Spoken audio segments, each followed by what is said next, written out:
Hello, beautiful people, and welcome. Thank you so much for being here. I am accompanied by two lovely people, and I would love for them to introduce themselves to you. Today, we're going to be talking about everything like reclaiming yourself, everything in between, starting something new, beginning again, all the things, being brave enough to try. So, yes, so welcome. Thank you for being here. Adalia, if you could please introduce yourself, and then Ivana, sorry, I'm just going in order of what I see, but yes. I was so hoping you would call on Ivana first. I can go. I don't. Please, yes. No, I'm here now. I'm gonna do this. I'm not good at this. Uh, I'm Adalia Aborisade. A lot of people know me as Picky Girl Travels the World. I am a traveler, but I'm also in the business of helping Black women live life on their terms, not society's. And so, to that end, I have a YouTube channel, Picky Girl Travels the World, where I share educational and hopefully inspirational content meant to empower women to go after the life they deserve. I Thank think you. that was great. Yes, it was great. Thank you. Ivana, if you would please introduce yourself. Yes. Hi, everybody. I'm Ivana Robinson. I am a life and leadership coach, and I empower women who are disillusioned with the status quo to embrace rule-free 10 out of 10 living. That's what we're going for is 10 out of 10 days should not just be for vacation. I'm on Instagram mostly, and I have a newsletter is where I connect with people and kind of talk about what's going on in the world and how we can reframe our perspectives and open our minds to different possibilities. So, Yes, thank you for sharing that. I love that 10 out of 10 days. And I think that actually goes into like the first question I have for you all because I love watching both of you all's journey. I love when you're popping up on Adelia's YouTube channel and watching your conversations. And a lot of people I know watching probably feel like, oh, that's special for them, right? Like, but they're special people. Like they get to do what they want to do. They get to have 10 out of 10 days. I don't get to do that. And so I want to start before, like going back to where you were before you reached this place. What was your life like? What were you doing? Were you satisfied? Were you just like, I'm over it? I would love to hear both of you all story from where you started. all of the above. Uh,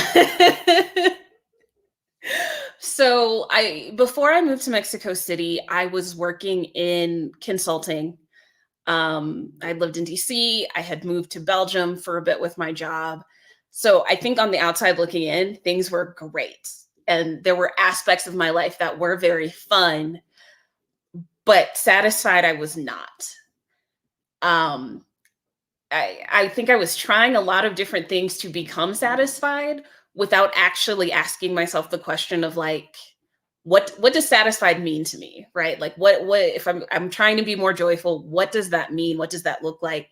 I was just trying to do the things I saw people doing that were happy and realizing that wasn't actually making me happy. And so when I moved back from Belgium, I became more serious about like, I really need to figure out for me what I want to do because I was not happy with my job. Um, Aspects of it were great, but I was not doing work that I loved. Obviously, I moved into coaching because I like connecting with people and one-on-one, and helping solve what I feel like are real problems, which is dealing with ourselves and how to how to have lives that we enjoy and take back our agency in that way. But I was going through the motions, you know. I went to college, I got the job, I did the things we're quote unquote supposed to do, and was kind of shocked to learn that that was not an automatic recipe for happiness and fulfillment. So, Thank you for sharing that. Not an automatic recipe for happiness and fulfillment. I love that. I love that. Adelia, if you could please share. When I think about who I was before, first of all, you said like, "Oh, y'all are special people." I don't mean to say this about everyone, but we're not special. There's we're not special at all. But when I think about who I was in the before, um, happy was nowhere in my vocabulary, neither was fulfilled or satisfied. Really, I was just trying to make it through each day individually. And once I started to change my life, and people were like, oh my gosh, I had no idea you were so unhappy. I did an excellent job at hiding how unhappy I was. People had absolutely no clue.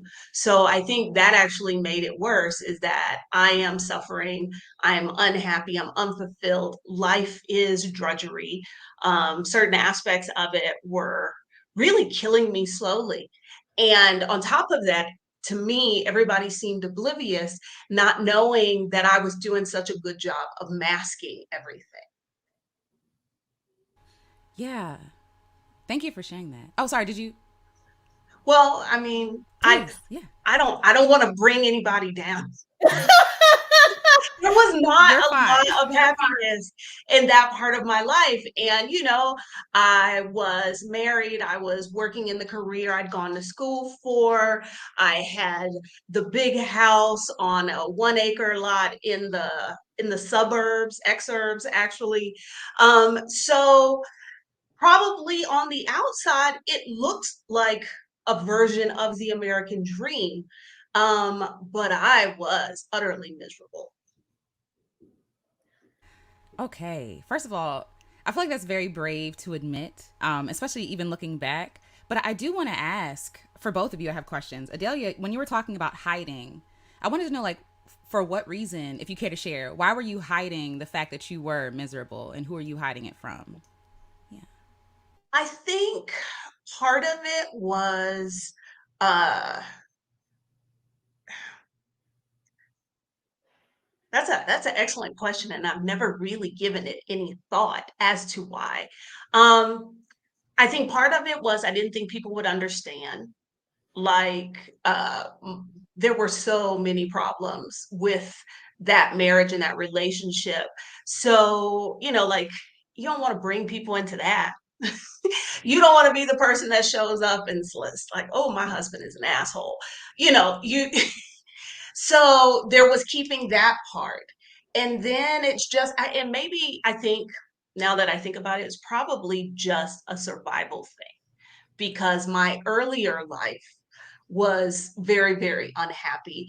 And it was one of those things you just keep to yourself. You keep your head down, and eventually this will be over. And that had helped me survive my childhood. So why not employ the same strategy? Wow. Yeah. That's really honest and it resonates, right? This nobody really wants to see this. And I even for myself, there's like this phrase going around that I love, and it's like this, I'm butchering it, but it's like this bearable measure of unhappiness. Like whatever people are saying, right? Like they feel like this is where I have to live, like this is normal. This is where I have to stay. And it's like, no, you I don't think have to it's stay that. there. I Yes, think it's yes, that. I please. think we Yeah. are often telling ourselves, especially Black women, like it's not as bad as it was, or it's not as bad as it could be. So like I'm just gonna deal with it. Yeah. As opposed to saying like, yeah, sure, it could be worse, but I deserve so much more. Like it is so normalized, I think. Yes, it is. I do think I agree with you 1,000%. I do think. Thank you. Easier said with Meg. A tolerable level of unhappiness. Yes. And I do think that there is this belief in this idea that Black women do have to suffer, right? Like it's just the lot that we're given. We have to suffer. We have to endure. We have to keep everything together. Nobody really cares about our pain because that has been our lot. I mean, since folks have gotten here, right? And it's like, no, actually, we can do something else. We can do something else. Ivana, I do want to ask you, when you were talking about like when you were talking about you were having fun but not satisfied. I do want to ask you, like, what does satisfaction feel, or like what is it defined like now for you? It's this, how do I define it? I would say it's just a level of contentment where like I wake up in the morning and I'm not dreading anything. Like, yeah, sure, I have responsibilities, I have things to do, but I'm not like, oh, another day. I need to get through it, right? Or I'm not waiting for the weekend to come. I'm not waiting for my next vacation to come. I feel good with the way that my life is right now. And that's not to say that, things don't go wrong or everything is 100% great all the time, but I'm not searching for something, I think, in the same way that I was before. I love that. Searching. I do love that. I do want to ask you all, what point did you get to where you were just like, nah, like this is not going to be my life. This is not what it's going to be for me. And how did you, first of all, what was the moment for both of you? Well, I had this whole goal of visiting all 7 continents before I turned 30. So, right before my 29th birthday, I took a cruise to Antarctica. And as I'm standing on the deck of the ship, I was just so at peace and just so like, oh my God, I finally did it. And that was when it clicked for me that I deserve to feel like this every day and not just on the deck of this ship. And so I got back home and I gave notice at my job. Jeez. Okay. Yes. That's life changing. I love that because I do agree with that. Like that song, like everybody's living, it's working for the weekend, but everybody's living for the weekend, right? Like Yeah. you're doing the thing for that vacation, you're doing the thing for that moment, and you think like the happiness and the joy and the satisfaction that you're searching for has to be found like in the pockets, like in the corners and the crevices. Mhm. And it's like no one really tells us that actually you can just have a life that you love. And even when we hear it, it's really hard to believe it and accept it. I think even Yeah. for myself, it was hard to accept. So, first of all, yes, leap of faith, okay? Because I would have to, me, I'm just like, does this make sense? I would have to have a plan, but you're just like jumping in. I Did you have a plan? partially, like I had been planning, like I'm going to quit my job, but I had, it was like at a certain time or things are going to figure themselves out. And I realized that I was giving too much of myself to the job just to get through it, that I was too depleted to figure out what was to come on the other side. Um, and I did have the privilege at the time when I moved back in with my family and friends in Colorado. So I did have the space to kind of say what comes next, because I wasn't as concerned with like my bare minimum, needs. Yeah, bare minimum. Yeah. And one more question: was there any shame that you felt about having to, well, not having to, but choosing to move back in with family and friends?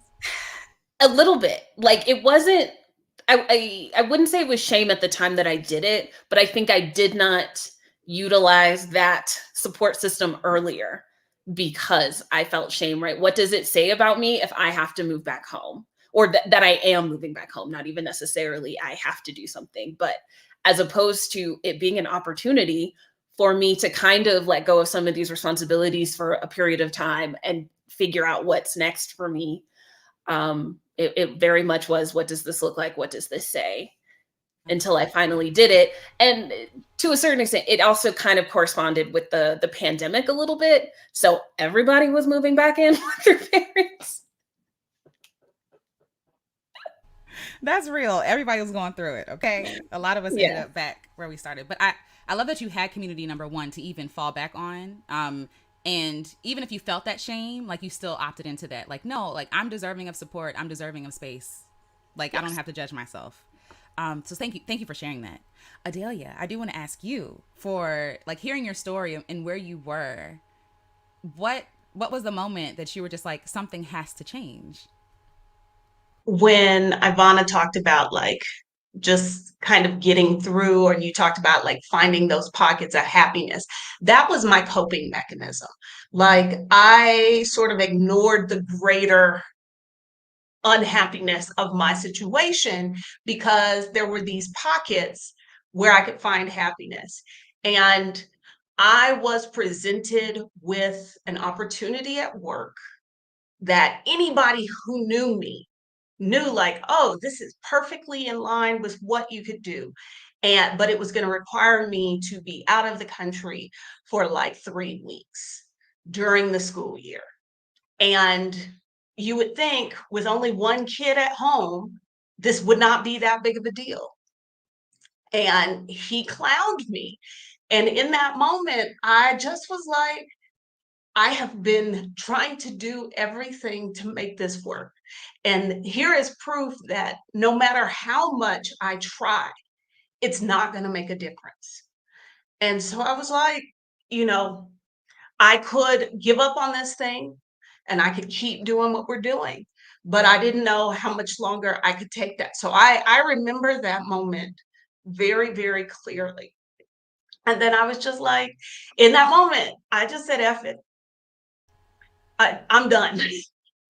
I'm I'm done. And I don't think I've ever said this part publicly.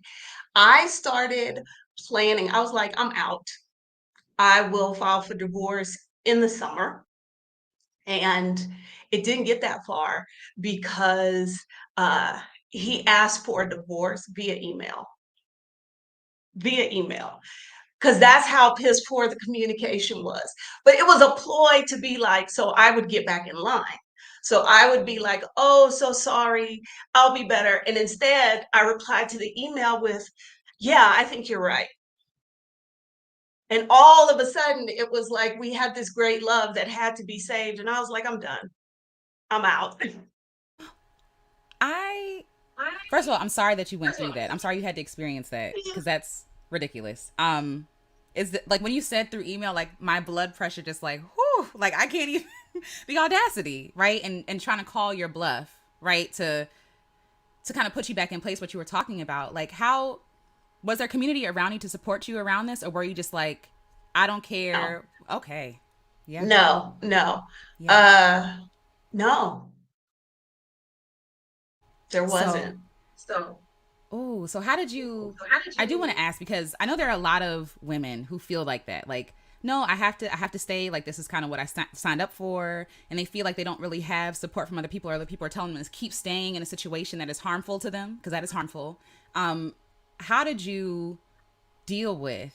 I guess like I'm imagining there had to been some sort of fighting like for it or fighting what you wanted to do. Like how did you have the strength and the courage to be like, no matter what, I do choose myself. it was, I have said this before publicly, really in that moment, I thought like I could continue to do this, but what is that going to do to me? And I didn't think I would survive it.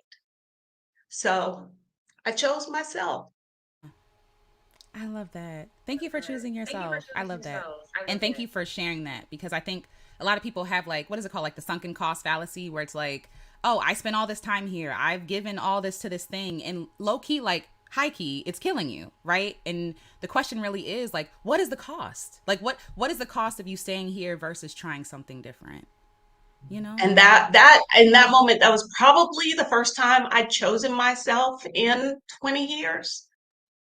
And so I was just like, call me what you want. This is why I embrace when Stephanie Perry talks about selfish season, you know, because I know to a lot of people on the outside, that is what it looked like. Like I was being selfish because I wanted to go run off and do this thing and whatever. I will be the villain in somebody else's story. I do not care.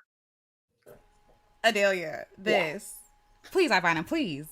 No, I think that's why we both, I think that's why we connect. I think that's why we do the work that we do of like, if I have to disappoint somebody, it's going to be somebody else. It's not going to be me. And I love that Adelia's out here telling her story and sharing all of that because I know a lot of what I have learned or the choices that I have made because women in my life either were not able to at the age that I did or have yet to figure that out about themselves. And I want so much for all of us to be able to take our agency and make those choices, you know, earlier and to learn from it and to not make it as hard or to experience it as hard as maybe we have had it thus far or others have had it. Yes. Okay. So much of what both of you all said, like being okay with being the villain in someone's story. I think a lot of people, the reason why they're not doing what they know they should do or what they feel like, not, I won't even say should, what they feel like this calling to them to do, because they're afraid of like, what other people going to say? What people are going to say, how they're going to view you. A lot of people are trying to avoid being the bad guy or letting other people down. And like, as a recovering people pleaser, that has been my life. Like, making decisions not based on what I feel inside, what I know to be true, but based on how other people will react and respond. And I want to ask both of you, how did you ever struggle with people pleasing or and if you did, how you got not go oh, got through that to be your own person? Yeah, it is definitely a form of people pleasing. Because I wouldn't say it's as a whole that I was people pleasing, but I think there were expectations that were placed on me as the only girl, as the first to graduate from college, right? There were expectations about the life I was supposed to live and what it was supposed to look like and how I'm supposed to present in the world as a Black woman, et cetera, et cetera. And I think I was carrying all of that weight, right, as I was making decisions. And so if there were decisions that did not align, right, with that facade, it was more difficult for me to make them because I wanted people to understand, right? You want your people what feels like for them to be on your side. And the reality is everyone else can have the opinions that they have about what you do or you don't do, but you're the only one who has to live with the consequences of that action. Yes, sorry, I was drinking tea, but yes, like it's gonna be your life, right? Like we give so much responsibility to other people in whatever decisions we make, but we're the one that has to live with them. Mhm. Yeah. So thank you for sharing that. Yeah. Thank you for sharing that. Adelia, did you I struggle with that? I never thought of myself as a people pleaser. But now that I think about it, I obviously must have been because I cared a lot more about inconveniencing other people than I did myself. I don't know if I necessarily wanted, because I guess when I think of people pleasing, I think of like trying to make other people happy. And I don't know that I did that, but I definitely put what other people or what I thought other people needed ahead of what was probably best for myself. So that's not a title I would have given myself, but maybe it fits or it used to fit. Used to fit. I love that. Yes, absolutely. I do want to ask you, like, what was the first step or the first few steps that you took to embrace this? Like you said, okay, enough is enough, or I'm coming back here. Let me give myself space and time to figure out what I'm doing next. Like, what did you do next when you decided that something has to change? Yeah. Well, like I said, I just kind of quit my job. Like I came back Okay. from vacation on a Friday. I gave notice on Monday. Um, and then a lot of it was getting comfortable with I don't know being my answer. Right? Because you quit your job, a seemingly good job, right? You got the benefits and the things and the money, and you don't have a job lined up. What are you doing? Right? People have questions they don't understand. Um, and so a lot of it was just getting comfortable. Like, I don't fully know what's next. I did start a coaching certification. I had ideas about what I wanted to do with that, but the world was shifting in a way that I was like, I don't know. I'm kind of just out here. And it was incredibly uncomfortable, right? Because we assign a lot of our value and our identity to our work.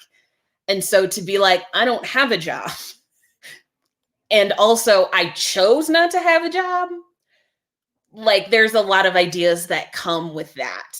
And in order for me to get to the point of like, hey, I do kind of know what I'm doing or what I want to do next, I just kind of had to sit in the discomfort of, I don't know. I'm trying some stuff out and it is what it is.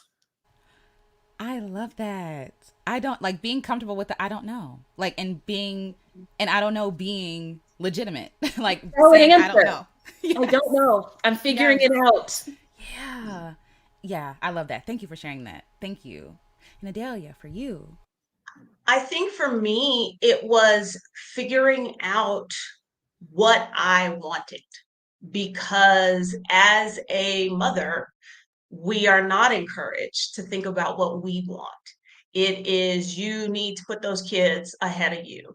Um, I really dislike the idea that we have in the US that mother is supposed to be a martyr. And so I like literally sat down, pen and paper, and was like, if I could, what is the life that I want to live? What does that look like? What kind of things am I doing? And then from that list, I was like, okay, so how do I do this? I okay. Yes. Yes. the idea that mothers have to be a martyr, because let's be real, it's not equal. Like parenthood is not equal, marriage is usually not equal. Like it's very much like expectant. It's expected that mothers give everything, like even unto death, for their children. Like you're going to go without eating, you're going to go without for your kids, and the same is not said for fathers. Like fathers hold their kids for a day and they're like the best father in the whole wide world. Like women don't get praise for the labor, the constant laboring that they're doing for their families. And for you, yes, Or and that's for the you, only time they get praised. that Nobody can, when it comes to Mother's Day, I have to get off the internet because nobody talks about how smart, how beautiful, how kind their mother is. It is what she has done for them, how she has sacrificed. This shitty thing happened to my mama, but she kept going anyway. It's never about her as a person.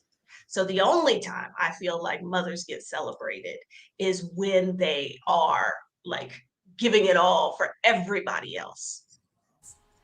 that breaks my heart. That, yeah, because it's true. I mean, when I'm thinking about the Mother's Day post, not even just from the children, right? From the spouses, from the boyfriends, from whoever, it's like you gave so much and you helped me through. It's like it's never about like you're beautiful, you're so smart, you're brilliant, I love having conversations with you. Like it's always about serving someone else. And for you to, I feel like for you to step outside that role, one is sadly countercultural. It's countercultural. It's countercultural. And how did you give yourself permission, like, to be like, I'm not finna be the martyr, not no more. I I guess once I decided to blow my life up, like what's the point in holding back now? Like what is it they say? Don't do anything with your half ass. Do it with your whole ass. That that seemed to fit to me. Ah, I love that. Yes. Okay. Yes. Okay. So both of you all. First of all, I love that this like story starts in two separate places, but like has come together like brilliantly. I do want to ask, like, what were the steps or the things that you did to like start off this new life, like reclaiming yourself. What did that look like? What did it feel like? I I started saying yes to the things that I wanted, even if they might seem stupid or trivial to other people. Because if it was something that I wanted to do, something I wanted to try, I went for it. I The thing in the back of my head just kept playing over and over, like it's your time to choose you and do the things that you want. And so that would be how I moved forward, how I made decisions about like, oh, is this something I really want to do? I can think about somebody invited me right after I had moved out. Somebody invited me to Thanksgiving, and I am an introverted introvert. Going up over somebody's house on Thanksgiving with a bunch of people I don't know, I could not think of much torture worse than that. But the old me would have been like, oh, that's kind of what's expected. I'll be the nice friend. And I was like, nah, I'm not going. No explanation. I didn't care how they took it. I was like, nah. Okay. Yes. I love this. Permission, like to what I wrote down was like permission to like honor yourself and the way that you are made, and that not trying to fit yourself into what other people think should be done to be respectable or to be seen as, even kind, because we're always taught to be kind to other people over ourselves. And you being put in that situation is not being kind to yourself, right? Like it's like, you don't want to go. I don't want to be here. You said you're an introverted introvert, right? So it's like it's not a fun time for you. And Thanksgiving shouldn't be like a day of suffering just because this is what we should do, what we should be doing. And not explaining. That's another thing. I over explain. So I'm just writing down notes because this is giving me permission to not have to explain everything to everybody. I'm that person to call you out and be like, that's a lot of words for no. I don't need to hear all that. I love that. I love that. I love that. So Ivana, for you, like what is your journey to where you are now like look like? Yeah, for me, I stopped focusing on the how. I think we often want to see the entire staircase before we take that first step. or have an idea of what it has to look like. I live in Mexico City now. I have wanted to live in Mexico City since like 2015, but I was trying to make it work with like my corporate job, and like there was the one way, right? As opposed to saying I want to be in Mexico City, how can I make that happen? Right? I was very much trying to make it in this narrow box of how it had to happen. And I think that's pretty common in that we have the thing we want to do, but because we can't see all the steps to get us there, or the how seems impossible, we just don't do it. And so I was just like, I want to do a thing. Let me take a step towards that. Adalia is always asking me questions about like, what resources did you use when you finally moved to Mexico? Or like, what did you think about? And I was like, girl, I bought a ticket and I left. I didn't figure none of it out. I'm going to figure it out later. It'll come together. And I'd actually made a list at one point of like all the things that I didn't know but had figured out. Right? Like I've gone through a lot of things in my life, and I didn't have all the answers when I started out. But like I'm here. I figured it. Like I'm resourceful enough. I have the skill set. I can ask questions. I can do so like learning to be confident in myself and my abilities to figure things out, as opposed to having everything figured out. Thank you for sharing that. What you said was profound. This idea of like not trying to figure out the how, right? Because when and if something happens, you have been through enough in your own life, right, to use those same skills you've acquired through those things to be able to apply in this situation. I think that we do a lot of self-doubting and kind of like playing our face, like we're not brave, or we've never done anything scary before in our lives, or things that we never knew how to do before, right? Mm-hmm. And those experiences help us in the new experiences that we're having now. So yeah, I appreciate that. Okay, Adalia, how did you get to? I know that you did a lot of traveling, and I want to know like how you landed in Mexico City. By accident, honestly. When I decided that I was going to go abroad, the easiest way, read that as the fastest way, was to keep doing what I was already doing, which was teaching. And I wasn't sure where I wanted to go. I kept coming back to the fact that I wanted to learn Spanish, so that meant Latin America. Just so happens, like the week after I made this decision, there is a job fair specifically for international schools in Latin America right there in Houston. Okay, I go. And first people I talked to, school in Honduras, but there was also a school in Mexico City. Although it would have me teaching smaller people, and that is not a good idea.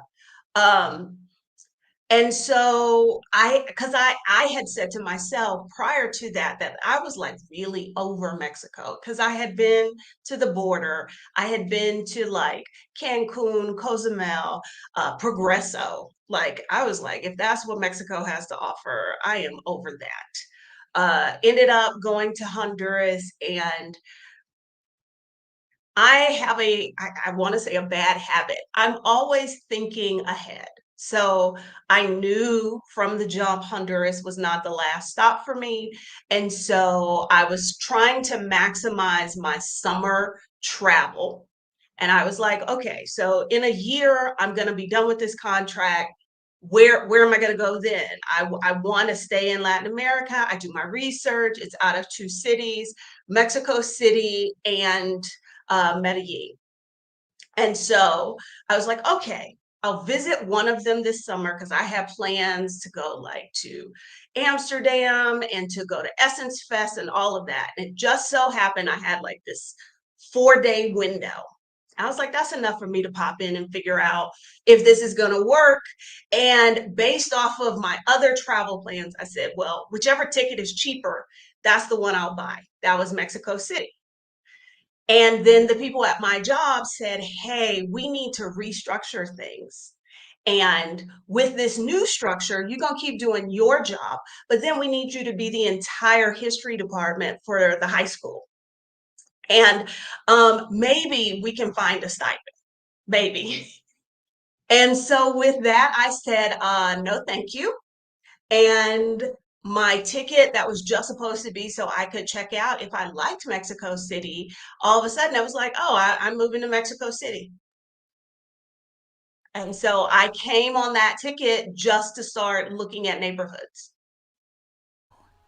Wow. Yeah. Hello. Sheikah says not the entire department. And that's exactly. I was like, oh no, Yes. absolutely not. Oh, yes.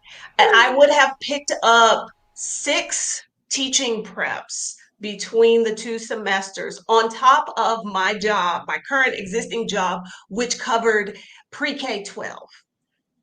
So, no. No, absolutely not. First of all, the audacity to even ask, and possibly a stipend. That's a whole other. And they waited until hiring season was over. They waited till the absolute last minute. I don't know if it was purposely like she won't be able to find another job, so she'll just take this. And it didn't matter. Once I knew they were committed to that course of action, I said, okay, I won't be returning because that is not what my original contract says. And I never considered looking for a job because I was like, I don't feel like going back to work. I'm just gonna hang out in Mexico City with my dog. That's it. Yeah. Either way, whatever the reason is disrespectful. It's just highly disrespectful and harmful. Someone did ask, did you visit Mexico before you made the move? But you said you've been to Cozumel and Cancun. Yeah. Okay, yeah. I'd never been to Mexico City before, Hmm. and the border is very different than Mexico Okay. City. Yeah. Yeah. The beach Okay. is very different than Mexico City. You said the beach? Okay. Yes. Yes. Very different. Yeah, yeah. I think what's lovely seeing people living in Mexico and all the different parts. We obviously, Americans, we can be trash. Our geography is trash. Like our concept of the rest of the world be trash. And so we think Mexico is this one idea that has been, I mean, low key, it's been promoted to us like don't come here, be afraid to be here. But whole time it's like there's so many different kind of temper what is it? Not temperatures. Climate. Climates, thank you. Yes, climates. You can get the beach, you can get the mountains, you can get, lakes, you can get all these different things that you find in the States, right? And so I guess like for both of you, what about Mexico City made you all say, this is the place for me? Like, this is good. It's a vibe. Like there's no other way for me to describe it, but like I touched down here and I was like, I could live here. This is my place. Like I feel very welcomed by the people here. Obviously the food is really great. But it's just full of culture and energy, and I love an urban environment. I'm a city girl, mistakenly raised in the suburbs. Like, and Mexico City being as big as it is, I don't know. There's something about it that just I was like, this is it. This is my place. I can figure it out. I love that. Thank you. I think it's just because on paper it looked good. It met my requirements. I wanted when I lived abroad, I didn't want to need a car. I wanted it to be walkable. I wanted it to be not too hot. And when I got here, I was just like, oh, this is even better than I thought it was going to be. I do like urban spaces. The other places I had visited and thought could live here, London, Berlin. So like the hustle and bustle, I enjoy that. I know for some people it can be a little sensory overload, but I love that about this place. Oh, I love that. Thank you both for sharing that. Okay, so how did you all meet? Like, how did you all you all lived two different lives? How did you all come together? So technically our first point of contact was Facebook. We are in Mexico City Facebook groups, and a mutual friend connected us because I think Adalia, you were about to move back and I was in the mode of trying to figure out for real how I get to Mexico City. But we ended up having sort of a kismet moment where another woman who was visiting and doing her thing to figure out where she was going to move to invited, an open invitation to cocktails, basically. And it happened to be the day that I was moving to Mexico City. And so Adalia was the other person who said yes to this invitation, despite being an introverted introvert.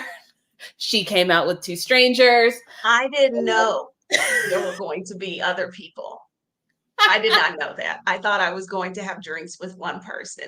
And then she mentioned, oh, yeah, I invited, this other person, Ivana's going to come. And I was like, oh, okay. And look at us now. Yes, I'm about to say when you said that, I was like, oh, okay, Adalia being brave and coming out. Because no, No. I would not be showing like those generic, like, hey, y'all, I'm going to be at such and such place. Anybody want to come have drinks? No, I do not. But I had an exchange with this person, and then she was like, would you like to come have a drink at my hotel? And I was like, oh, okay. And then, to my surprise, Ivana did not suck. See, I don't think you were tricked or set up, because the post I responded to was in the main group. I got a personal invitation. I never saw that post. Listen, I know that's right. I think this is really like a testament to what is possible, right? Like what is possible. I don't really believe in, I mean, chance, sure. Like I think everything is orchestrated. That's just my own personal belief. But I do think that sometimes we're so caught up in what is, that fear of like, what is on, I don't know what's on the other side, but like what you all are saying is on the other side is infinitely happier, more, I mean, happier, healthier. Like it's almost like you're more of yourselves, right? Than like you were beforehand. Yeah. Yeah. Did you all have any fears about that? Like starting over and like coming to a new place and learning language? I know Mara just asked, did you have trouble like learning the language? I know some people might be like, that's a whole other country. I can't do that. I didn't, the language thing wasn't as big of a thing for me. I'm not fluent in Spanish, but I've taken Spanish for many years. So like I could get around and deal. I guess for me, it was like, I can always go back, right? Especially if we're talking about Mexico and like, my family's in Denver, Colorado. That is like a 3-hour flight. So like in the event everything goes wrong, all I need is enough money to get a plane ticket back to Colorado, and I'll figure it out, right? I can always get another job. I will have somewhere to stay while I figure some things out. And so for me, there wasn't a lot for me to lose. I'm also, coming at this from a slightly different perspective, in that I didn't have a husband. I didn't have kids. Like it was me. No, thank you for sharing that. And yes. I don't think I had a fear or was afraid. I knew when I left, the plan was not to come back. And I was just like, okay, so I won't come back. If things didn't, I don't even know if it ever crossed my mind, like, well, what if this doesn't turn out? I was just like, well, I find another international school and I get another job. Uh, yeah, that was it. I knew I wasn't coming back. Yes, I just knew I wasn't coming back. And I think that is enough, right? Even if you don't know, you don't the how that you're talking about, the what that's coming, you know what's not. You know what I mean? And I feel like even that's a great starting place to be like, I don't want this, so I'm open to whatever is next. You Right. know? Yeah. Yeah. Okay. So, since being in Mexico, since choosing yourselves, like correct English, since choosing yourselves, how have you been able to reclaim yourself? Reclaim your joy, your peace? Like what does that look like today? It is me saying no to things without any hesitation or feeling a way about it. I think that is a big one. Um, and I think I feel like I'm just more like tied to it, connected with my intuition, and that I can make decisions And I don't feel so like, oh my God, what if, it's just like, this is what I know now. And this is the decision that makes sense for me or that feels good. And I'm going to do it. And then whatever happens after that, that is more data for me to make a different decision should I need to. Thank you. Yeah. Thank you. Yeah. I spent a lot of my life doing things I did not want to do because of obligation or because I felt like that's what I was supposed to do. Like just to kind of like keep the peace, I would do things. And so reclaiming myself is I don't do anything I do not want to do. I do not talk to people. I do not want to. I don't care what is considered polite. You don't If I, know half the time. it would to the certain degree that the stuff that I do know, because there's a lot of it I won't even bother to figure out because I don't want to. That's the big thing for me. I wanted to live a life where I only did things that I wanted to do. And I know there are people who might hear that and say, well, that's just not how life works. That is how my life is gonna work. Uh I've done enough of the other way. So if I don't really want to do it, I don't. Whatever it might be. Yeah. It's a lot of that. And I think it's balancing short term and long term, right? Because I think there's a lot of things that I don't want to do in the short term that I'm like, I don't want to do that. But like long term, you might want to do that.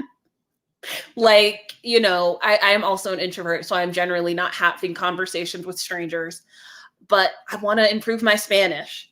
And so when someone talks to me, I have to remind myself I'm more likely to engage in this conversation for the fact that like, well, you ain't talking to nobody else in Spanish, and like, let's just lean into this, even though it's incredibly uncomfortable a lot of the time.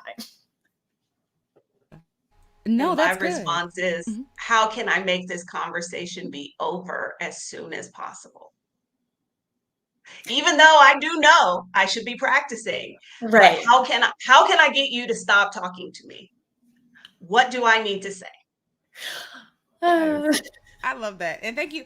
I love that both of you just like unapologetically yourselves. I think that there's a version, I feel like, that we have around friends, around family, colleagues, that we feel like we have to put on. And I could be wrong, but this is what I observe from both of you. It's like, you are fully yourselves, like daily, like you're fully yourselves instead of having to break yourself off into little pieces and like, okay, I'm this person here, I'm this way here, I can't talk about that here.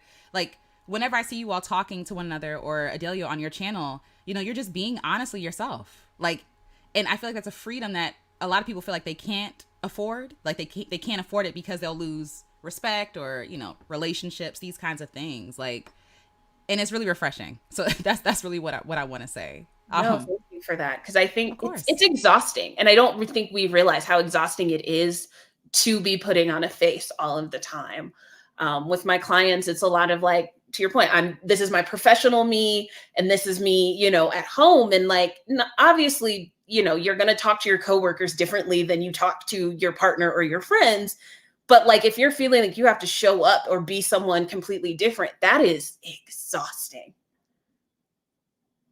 It is. It's like a slow leak. Yeah. Just a slow leak all day. Having to act and to pretend.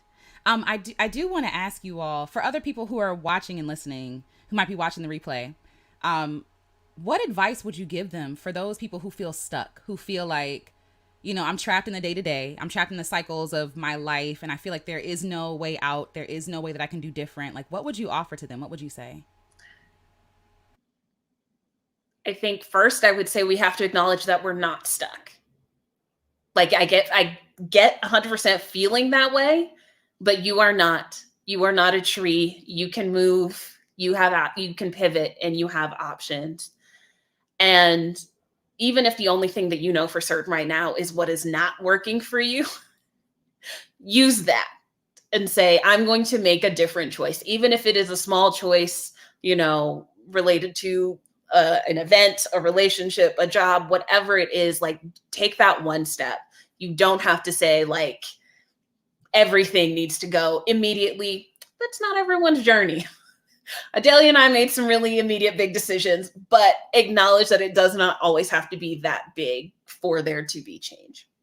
I love that. Thank you. I guess I would challenge them to reframe that. Because it's one thing to say, I feel like I am stuck. It's another thing to say, I am stuck. Yeah. Because if you're saying I am stuck, you're like letting life happen to you. That's kind of a victim mentality. And I don't like that. I don't like that. You have choices. So if you can say, I feel like I'm stuck, that's the beginning of, okay, so what's making me feel that way? Mm-hmm. How can I change that? But if your language is, I am stuck, well, like, you want us to come to your pity party? Like, I don't like that. Don't say that. Yeah. We have to take action in some kind of way. And I think that first of, okay, what is true here? What is the real truth here about my situation? And it's usually not that you are stuck. Yes, thank you for that. We have way more power than we are taught that we have. Yeah. I think that feeling of stuck usually, I know for myself speaking personally, I don't know how it is for everybody, but it's usually from other people, right? It's this person says I cannot. This system says I should not, right? It's not really about me. We don't really go in. We kind of go out first, mm-hmm. right? And it's that inner critic, right, of telling us what we can and can't do, or using that one thing that happened as evidence that you can't possibly do anything different. And all of that is, to a certain extent, it's made up, right? It's not actually true. It's a story we're telling ourselves. And so if you have the power to tell yourself a story, let's make it a good one.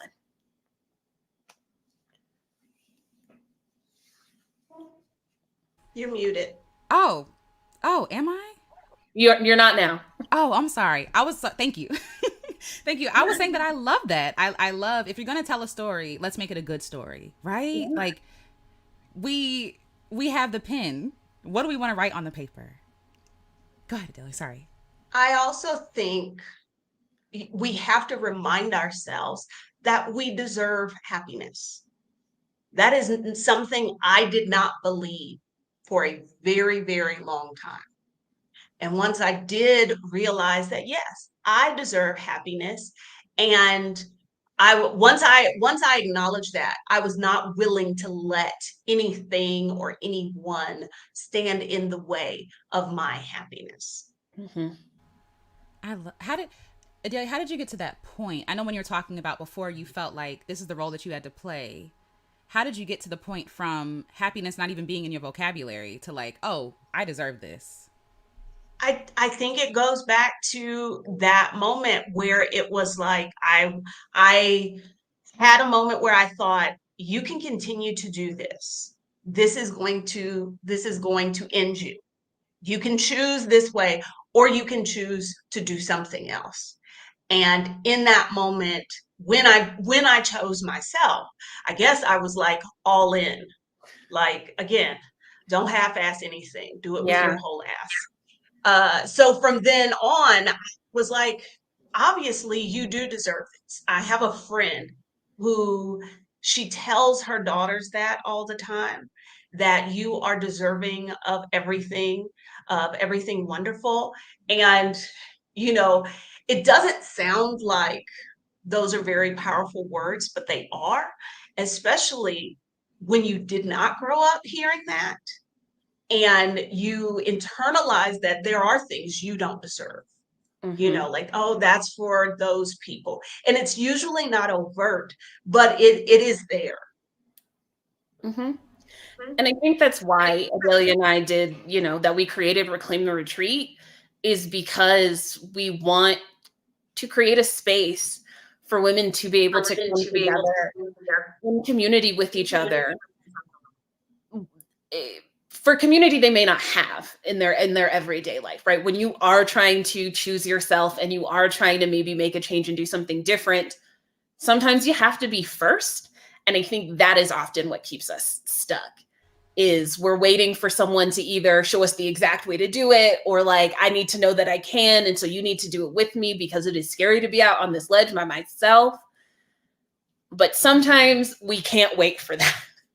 We just have to be first. And so Reclaim is sort of the space to come to get out of your normal routine and maybe connect with other people who aren't necessarily trying to do the exact same thing, right? It's not that we're all trying to create the same life, but we're at least open to the idea that things can be different. Okay, I would love to hear how you all came up with the idea for Reclaim the Retreat. Like, how did this even come up in your minds? Because what's going on? It didn't come up in my mind. Okay. She's shaking her head because she absolutely did not want to host a retreat. Absolutely did not. I'm a traveler, like in my personal life. I know that people connect that as part of my brand. Like my Instagram is Ivana Run the World. But like in my mind, I'm like, that's not what I do. That's for fun.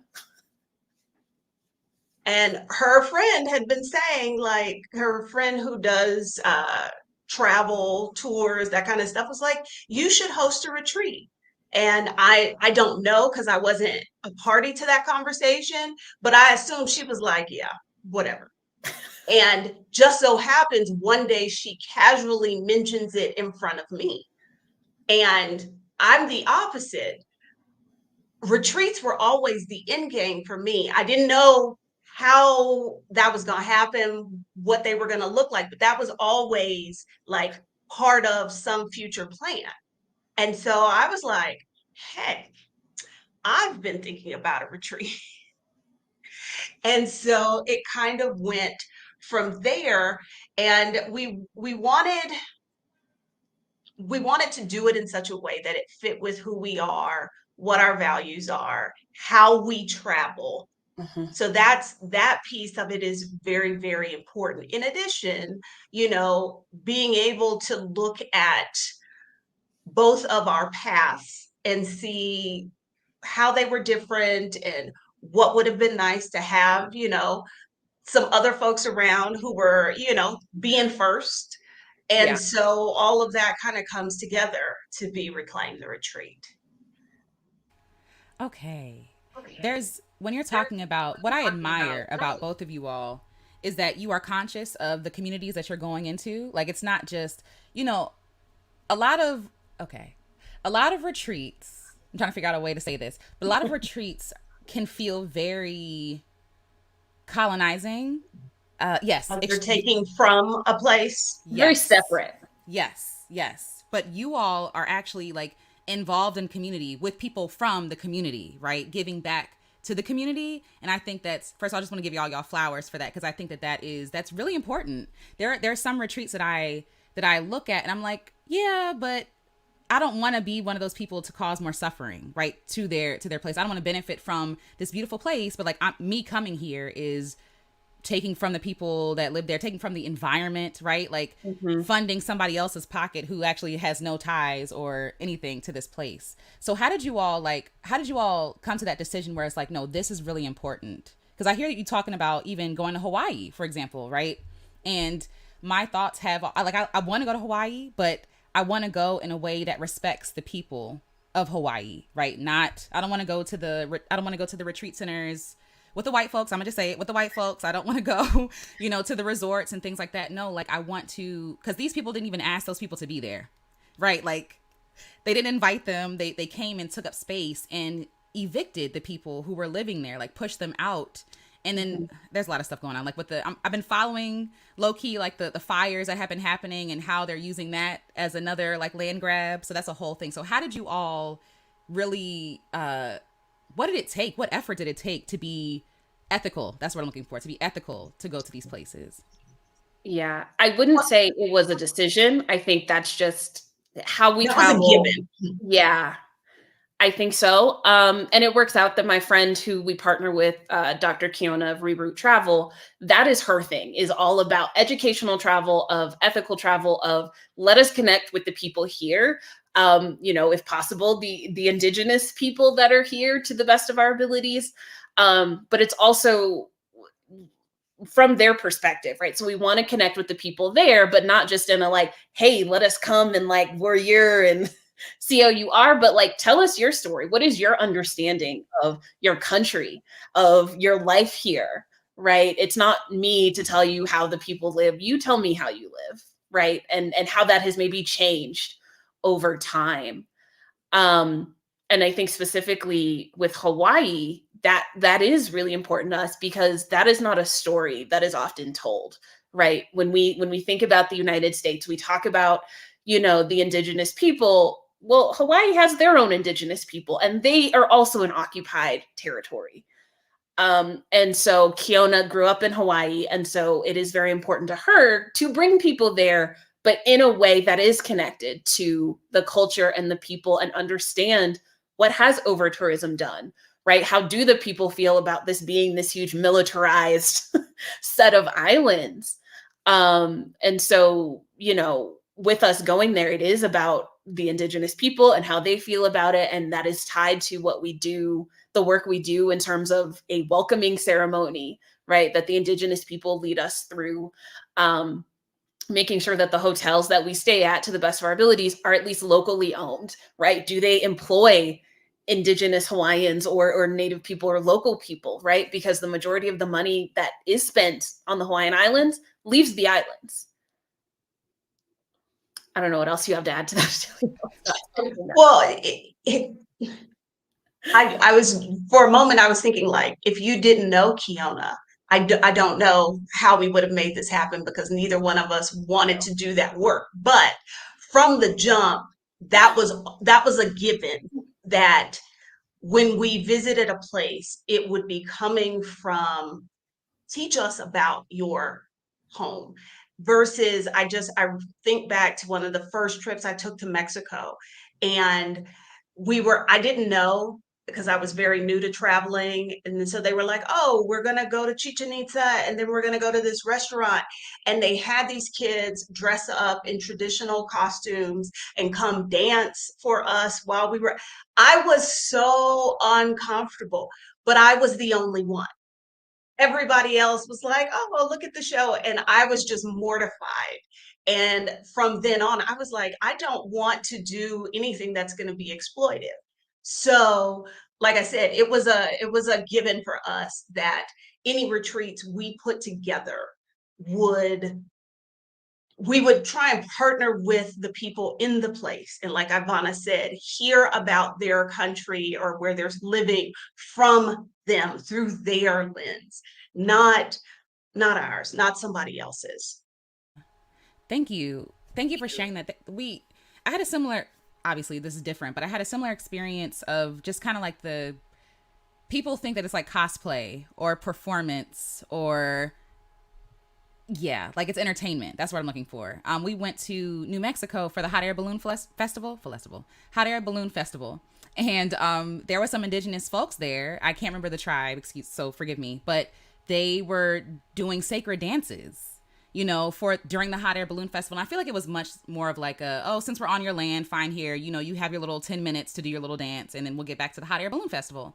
But while they're dancing, people were standing up and talking. And I'm just like, this is so, it makes me upset because you don't respect it, number one. But then also people think that indigenous folks just don't exist anymore. That like, they're just no longer here. It's something that happened before. And when they're showing up and they're doing their sacred dances, it's like, oh, you're here to entertain me, right? And even that idea of we're gonna watch children do dances, like that, I would be uncomfortable too. But we're gonna watch children do these dances for entertainment, for my entertainment when I'm on their sacred land. I just, you know what I mean? Like it's very revealing. It's very revealing how like the majority culture sees not just like the rest of the world, but anyone else who is not white. Like everything else is kind of like, I want to say like ancillary or entertainment. Like it's niche. But no, these are people's lives. You know what I'm saying? So yes. Go ahead, please. Sorry. I was just going to say that's in essence what they're trying to do with us. We're just being a little stubborn about going quietly into the night, but that's very much what they're trying to do with us. Yes. I agree with this 1,000%. Okay. So, more about this retreat. I do want to know, like, who is this retreat for? So, you spoke about being the first person. And I love what you said about that because that is profound. Like, this idea of, oh, a lot of us say, like, I've never seen anybody do this before. So, therefore, it's probably not a viable option. Maybe that's a silly dream. But I do want to know, like, who this is for, like, specifically. Either one. Is that a me question? Okay, so I think the retreat is for, I feel like it is for the woman, the femme who is maybe overworked, who is putting on a facade, who is trying to figure out who she is, right, as the individual, not as in her relationship to other people, because I think that is quite often it. But I think as a retreat, everybody can go on a retreat, right? We all need time to get out of our routines, to experience something new, to just take the time for ourselves and not have to plan every moment of it, right? Not have to worry about how I'm going to get from here to there. I think about this in my day-to-day life. What's for dinner? Having to plan what is for dinner every day might be the death of me. That's my favorite part. I just show up when we are on the retreat. I just show up and they feed me. I don't have to think about where we're eating, when, what. It's all planned.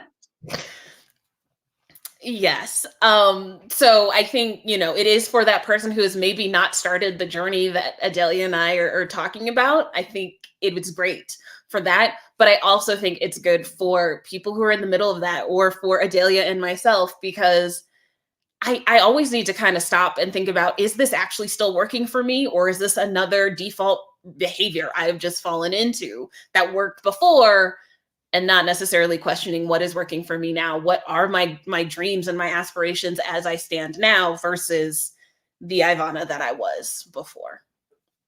Yes, I love that. Thank you.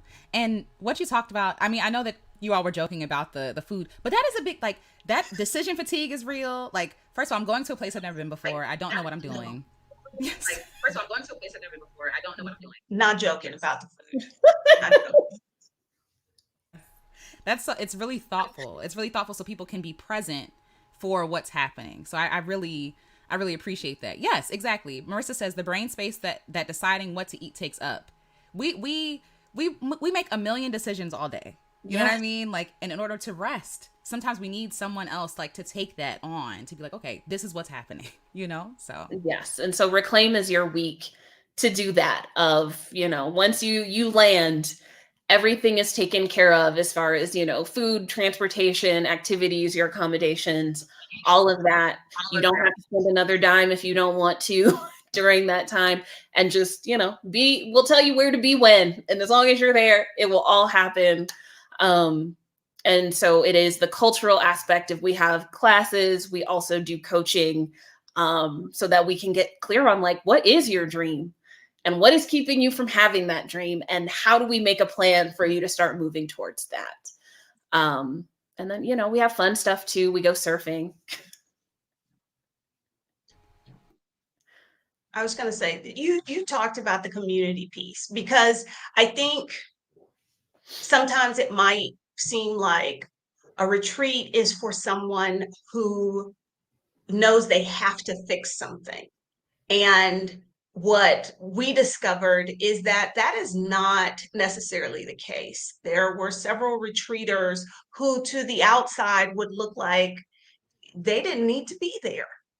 But every woman there left that retreat changed, whether it was greater clarity on, this is my dream and this is how I have been not coming through for myself toward accomplishing this dream, refining, like,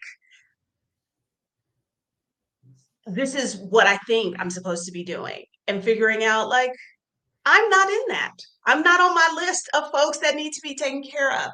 So it is really for any woman or femme who enjoys learning, is looking for community, of other people who want to live life differently. Mhm. That's my little 2 cents. Yes, thank you. That first of all, that's more than 2 cents, but that's beautiful. I do want to ask, what can I know you all talked about it a little bit, but what can people expect to leave with, right? Like leave this week with, and obviously each person has their own personal thing that they leave with, but even from the past, what have people left with? Yeah, I think a lot of it is clarity and awareness, like clarity on what you want for yourself, but I think even just a better self-awareness of what is it that you need and what does that look like in action, and just that understanding of yourself.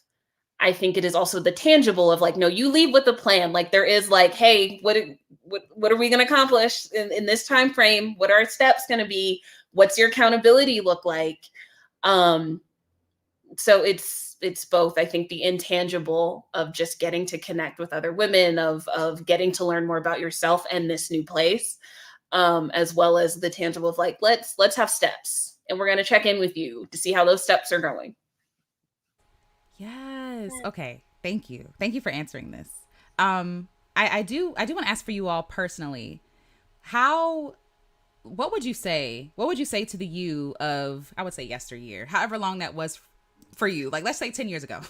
What things would you say to yourself 10 years ago on this side of life that you needed to hear or that you wish someone would have said to you back then?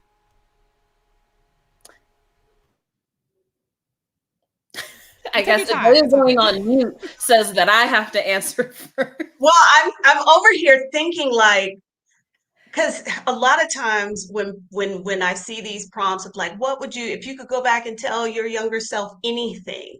And usually my first thought is it's always something not to do.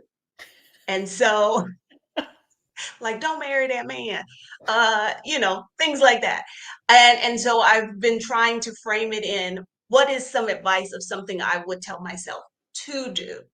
Um, I don't have an answer. That's why I was thinking. It's all good. I think for me, it's. I wish I would have come to the conclusion earlier that things don't have to look one way. Because I think I had many of the same dreams and plans and desires that I do now, but I wasn't allowing myself to actually have them because I thought I needed to be a certain age. I thought it needed to look a certain way. I needed to do things in this linear order. Um, and so, being open to choosing something different and figuring it out. Thank you. Okay. I would tell myself that you're not crazy. What you're feeling is valid. That would have been really helpful to hear. Yes.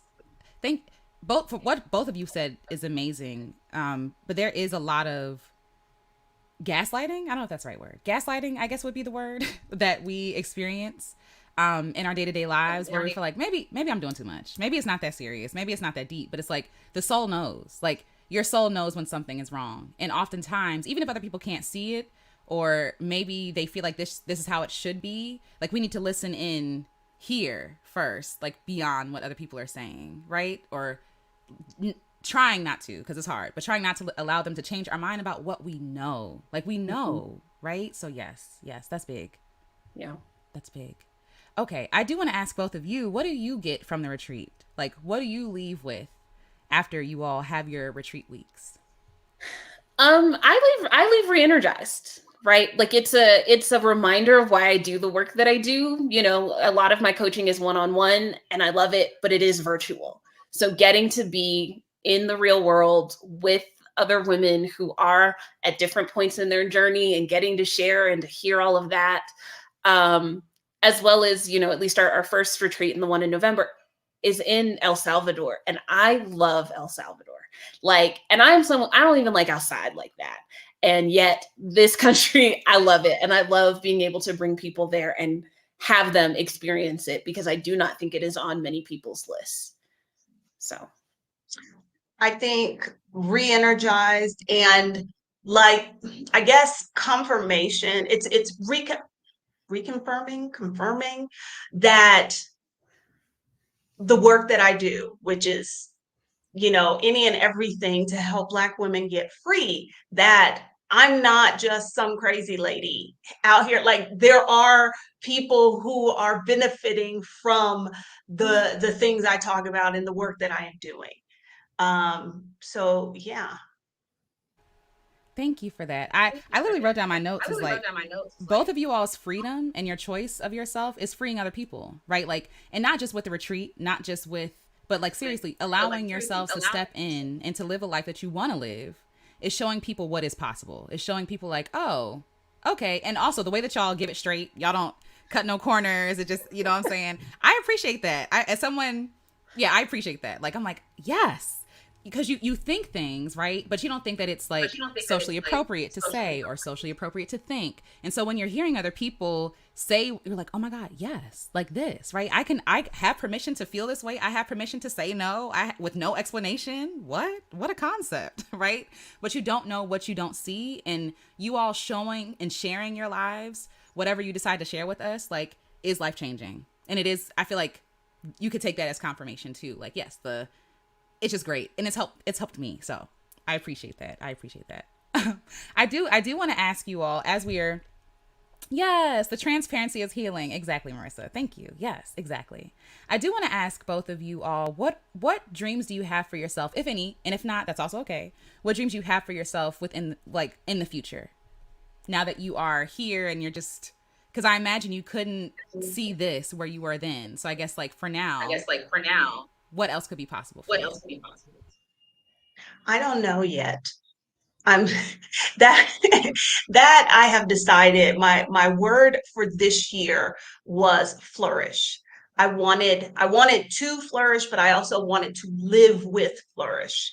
And one of the things I've observed over this year is I need to work on my dreaming, because for a long time I did not give myself the space or the freedom to do that. So I don't know, but it's at the top of my list, but I don't know right now. Um, yeah, I feel like a lot of it is this is the dream that I wanted for myself, and it looks so different than what I think I thought it would. And so just being able to sit with that, I think, is where I'm at right now, of just enjoying it and being open to like whatever comes next. But I will say I've been toying with the idea of writing a book. And so that, I think, is on the dream list, very vaguely. That's beautiful. I'm here for it. No pressure, but I'm here for it. I'm sure it's going to be amazing. And Adalia, I love that you said you don't know exactly. Michelle Wright says, I appreciate Adalia's honesty. Yes, because some people, when they feel like they get that answer, they feel like they have to come up with this, like, this huge dream, and like, I have to like impress people. And you're just like, you're like, I'm not here to impress you. It just is what it is. And I don't know. And that's a beautiful answer. I don't know is a beautiful place to start, because anything is possible. Like, you literally can go anywhere with, yeah. I don't know. Yeah. Yes. So yays from the comments. I do want to ask you all, as we start to wrap up, where people can find you, all the things, like all your websites, YouTube, all the things. And I'll put them in the chat, but I'll also put them in the description after this video. So yes, please share. Ivana's not on YouTube. No, I'm on Adalia's YouTube channel. Occasionally we have a little subset in her podcast, Time with Ivana, where we have conversations about different topics. Coming back to yourself, I guess, is the main goal. Yeah, I'm not on YouTube. I'm on Instagram, Ivana Run the World, and IvanaRobinson.com. You'll find my newsletter there, as well as, coaching and things like that. Thank you. Yes. I am on YouTube, probably more than other places. I have Instagram, but what I post, you might not even want to see that. And I'm like, what else? The website, pickygirltravelstheworld.com. That way, if you are interested in learning more about mastering your money, investing, finances, that kind of stuff, my challenges and my programs are all listed there. And I was gonna say, like, I'm supposed to be developing my LinkedIn, but I don't go there. So don't expect me to show up because I've not been going there. So mostly YouTube and a little bit of IG. Yes, thank you. Thank you for sharing that. And I do want to ask you about the challenge that you have coming up, the Getting Started with Investing challenge. If you could explain to us about that, because investing sounds intimidating to me, right? It's like, I don't know where to start. What am I doing? I would love to hear all about this. Please share. Um, It is, I've talked about it before that part of the reason that I was able to retire at 45 is because I invested in the stock market. And I didn't know what I was doing at first. I started late, all of the things. I never made six figures. I was a high school teacher. And so for me personally, it has changed my life and it has allowed me a certain level of freedom that I would not have had otherwise. And through the course of the work that I do, financial education, that sort of thing, I figured I came across all this information about Black women being the least invested group. We have less money, and it gets more grim if you move into older groups. Women over 60 are almost not invested at all. And I wanted to do something about that. So I started the Get Started Investing Challenge. It is specifically for Black women. It is 6 days long and takes you from where you are now. And by the end of the week, you make your first trade, your first investment. So if you are a novice, you don't know anything. If you know a little something, but you don't like really understand it, because I get a lot of people who they have a 401k at their job, but that's all they know. They don't know how it works, what's in it, what they should be doing with it. And so those are the people for whom this challenge is really, really for. It's 6 days long. We have 3 Zoom calls, and I have added an online community so that there is a safe space to ask those questions, because it's very, very intimidating to ask financial questions in particular in some of these larger public forums, because people on the internet be assholes, you know? So yeah, that's the challenge in a nutshell. It starts October 15th.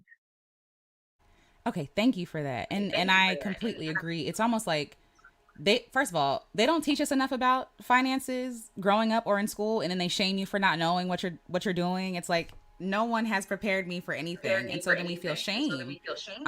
We have shame about our money. And also people are very tight-lipped about money period here. It's like we can't share how much we make, which is a problem. We can't share, what we have or what we're doing, because we've been taught to be ashamed of the money. So I think having that soft place to be like, okay, great, I can come and not know anything is beautiful. Is beautiful. Yes. I see that there are a couple of questions about trading. No, I do not teach trading. I don't trade. I want my life to be filled with ease. And I do not want to engage in anything that feels like work. And to me, trading is work. So I'm not your girl if that's what you're looking for. No, that's good to know. First of all, I didn't know the difference, but that's good to know too. So so thank you for clearing that up. Because I think when I hear investing, that's what I automatically think of is like, oh, trading, doing all the things. But yes, yes. So that makes it even easier to enter into the room. Like, okay, I don't know what I'm doing. So yes, thank you for sharing that. Thank you. Yes, for ease. Absolutely, absolutely. I Oh just yes. realized, Adalia, that you're wearing your Reclaim t-shirt. I am. Ah, Y'all see that? yes. That's like, it's perfect. Did you wear that on purpose? Or like, either way, it doesn't matter. No, it's just what I put on this morning. Yes, yes. That's perfect. It's perfect. I do want to ask you both if you have anything that you want to leave this community with, like anything you want to share. It could be anything. It could be just a note of encouragement, or anything that you have to offer anyone here. I'd say that you deserve happiness. Your dreams are as valid as anybody else's. I love that. Yeah, that's a good one. That's a good one. Um, I think what is on my mind in this moment is that indecision is a decision, Is a decision. right? We often feel like we're have to do something or that we're not making a choice, but ultimately that is a choice. And you're the only one who has to live with the consequences of that choice. So choose you. I love that. Thank you. Thank you both for that. Indecision is still a decision, right? And encouraging us not to just sit sidelines to our life and allow life to happen to us, like we talked about. And then also, like, you deserve happiness, because yes, Adalia, I feel like a lot of people don't know that. A lot of people feel like everything here has to be earned. Shoot, going to the doctors has to be earned. Like being healed has to be earned. So happiness is almost looked at as like frivolous, like something extra. And it's like, no, you deserve to be happy. Yeah. So thank you both for being here. Thank you to the community for being so loving and so supportive, for asking questions, for engaging, for being kind to each other. Thank you to the moderators for keeping us safe, keeping everything together. And I want to shout out Wake Up Makeup Slay. Thank you so much for your donation. I really appreciate that. And if you all haven't, please follow Adalia and Ivana on their respective channels and email lists. And please, if you are interested in the Getting Started Investing Challenge, please sign up. If you're curious, what's the harm? What's the harm in signing up? Also, I'm going to also share again the link to the retreat. If I can find attend Reclaim the retreat. It sounds amazing. Copy and paste. And yes, thank you both. Thank you both for being here. I appreciate your generosity and your kindness to everyone, and your vulnerability. I want to make sure that I honor that. Thank you so much for sharing your story, because I'm sure it's touched a lot of people. It has touched me. So thank you. Thank you. All right, Thank you for having everyone. us. Of course. Thank you. You're very, very welcome. Oh, yay. That makes me happy. All right. Thank you all so much. And I will see you all next time. Bye, everybody. And I'll give me 1 second, y'all. But bye, everybody.